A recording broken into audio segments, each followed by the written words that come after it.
समय बहुत खराब चल रहा बा। चारों तरफ भय के वातावरण बा, भयंकर स्थिति हो गई बा। लेकिन भयभीत भइला के काम नहीं खे। हौसला बना के रखे के बा, हिम्मत से काम लेवे के बा। हमरा रोज अपडेट मिलत रहता डॉक्टर कुमार बिमलेंदु से। वो पूरा टीम के संगे लागल बारे सब कोई के मदद करे खातिर। ये मौका में, ये स्थिति में एक दूसरा के मदद कैला के काम बा, पीछे हटला के काम नहीं खे। उदास और निराश भइला से, हताश भइला से काम ना चली।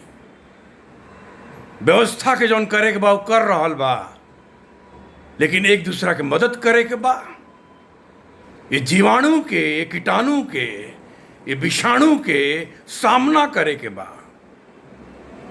ये कोरोना काल आइल बा, चल जाई, समय है, बीत जाई, हरदम थोड़े रही।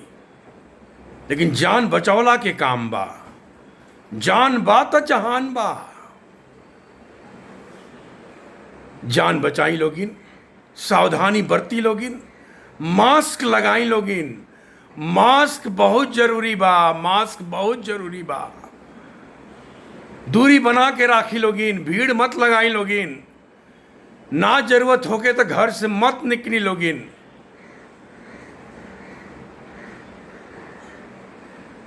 इतना तो हाथ में बानू हमनी के। एक खातिर तो सरकार की जरूरत नहीं खे। मास्क लगावे खातिर सरकार आके बार बार ना कही, वो तो कही रहल बिया चिल्ला चिल्ला के।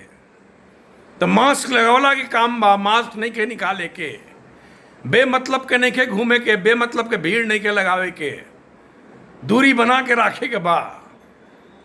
ये दूसर का जो लहर आइल बा बहुत खतरनाक बा।